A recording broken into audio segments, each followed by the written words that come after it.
Alors, nous allons voir comment s'ouvrir à sa force de vie créatrice. Essentiel quand même, et c'est ce qui va être central pour cet apprentissage à la réalisation de vous-même, à votre réalisation personnelle, pour trouver du sens à votre vie, pour trouver votre place, pour créer ou plutôt révéler cette mission de vie, si on veut dire ça ainsi. Donc la force de vie créatrice, elle est à l'intérieur de vous, vous l'avez compris. Elle est connectée à votre âme, à votre vrai moi originel. C'est une fréquence très très très élevée. Lorsque l'on se connecte à notre âme, à notre vrai moi originel, nous nous connectons à des fréquences très élevées. Alors, ça nous permet d'élever nos fréquences également. C'est un processus qui se fait au fil du temps. Et plus vous allez libérer tout ce qui est limitant, entravant, bloquant dans votre vie, tout ce qui est de l'ordre des émotions basses, des programmes limitants, tout ce qui est fréquence basse également, eh bien, vous allez de plus en plus vous élever au niveau de la fréquence de votre âme et donc faire circuler la force de vie créatrice en vous. Elle passe par le plexus solaire. Tant que votre plexus solaire est cristallisé et que des croyances, des émotions, des mémoires, des blessures, tous ces programmes enfermants sont bloqués à l'intérieur, se cristallisent, comme je disais, il n'y a pas de circulation de la force de vie créatrice en vous. Et donc, vous ne pouvez plus recevoir de façon fluide les messages de votre âme, ce langage très particulier de votre âme qui passe par l'intuition dans un premier temps et qui vous apporte des synchronicités également. Vous n'émettez pas suffisamment dans votre champ les fréquences de votre âme pour attirer les synchronicités. Donc, il faut se décristalliser, il faut libérer le plexus solaire. C'est pour ça que nous faisons les exercices sur votre histoire de vie.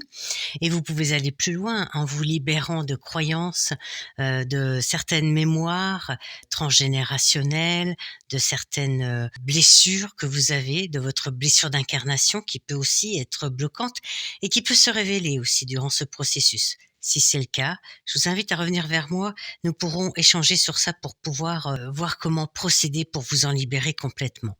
Donc voyons plus en détail ce qu'est la force de vie créatrice. Précisément, c'est l'énergie, la fréquence la plus puissante en chacun de nous.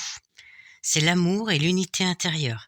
Elle est connectée, reliée à notre âme, à notre vrai moi originel. Donc c'est quelque chose d'extrêmement élevé. Elle est l'union du féminin et du masculin, des forces féminines et masculines en chacun de nous, qui sont créatrices. Ce sont des forces créatrices qui sont neutres et dépolarisées. Ça c'est lorsque nous avons fait ce chemin de libération et de guérison de nos forces créatrices en nous. Puisque le masculin émet la fréquence, émet l'énergie et que le féminin la reçoit. Le féminin reçoit l'énergie et le masculin la met en forme. Vous voyez, les deux doivent être ensemble. Ça passe par notre plexus solaire, nous l'avons vu. Alors, la force de vie créatrice est vivante, par définition, infinie, illimitée.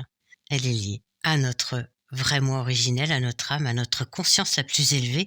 Nous l'avons vu. Vous savez que c'est elle qui transporte l'information et qui nous permet de recevoir des intuitions, des synchronicités. C'est intérieur puisqu'elle passe dans notre plexus solaire, elle nous relie à notre âme qui n'est pas extérieure à nous en somme. Notre âme, c'est quelque chose d'intérieur à nous. Écouter sa force de vie créatrice, c'est véritablement trouver sa place, trouver sa valeur dans ce monde, c'est se réaliser sur cette planète. Et c'est vraiment permettre à notre âme d'incarner ce qu'elle est venue réaliser sur cette planète au travers de nous, de ce corps incarné. Alors, cette force de vie créatrice, elle est tellement puissante qu'elle permet de faire s'effondrer tous les programmes de contrôle, de limitation, vous voyez, tout ce qui nous enferme, tout ce qui nous oppresse, ça permet de les faire s'effondrer et que ça n'existe plus à l'intérieur de nous. Et plus nous nous entraînons à vivre avec la force de vie créatrice en nous, c'est-à-dire à mettre notre âme au centre de notre vie, à mettre notre vrai moi originel au centre de notre vie, eh bien plus nous vivons libres, en dehors des programmes de contrôle, de limitation, d'oppression, de manipulation, etc. Mais pour cela, il faut apprendre à utiliser à bon escient, c'est-à-dire avoir une utilisation appropriée de cette force de vie. Ça veut dire que ce soit neutre, dépolarisé, pas de bien, pas de mal, pas de bon, pas de mauvais, etc. Lorsqu'elle est neutre, elle devient inclusive. Elle amène à l'unité.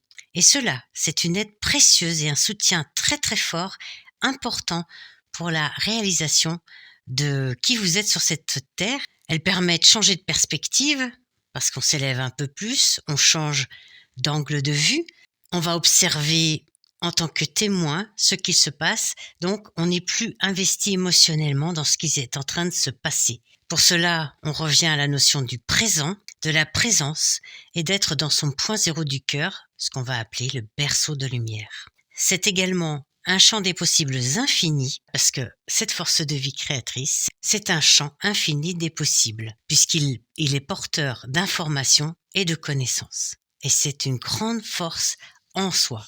Et ce champ des possibles infinis alimente tout le système intérieur du corps, le système nerveux également. C'est ce qui fait que l'inversion se met en place à l'intérieur de chacun de nous.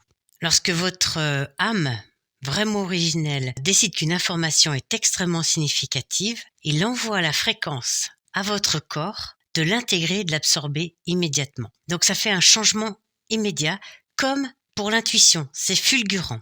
La force de vie créatrice, elle anime le corps, elle guide avec des ressentis, des intuitions, elle donne des solutions, elle donne des réponses, des directions également. On va résumer ça avec les intuitions et les synchronicités. C'est pour ça que c'est important, encore une fois, de s'entraîner à reconnaître la force de vie créatrice en soi. Les intuitions, les synchronicités, les inspirations, les idées, tout ça, ça fait partie de l'intuition.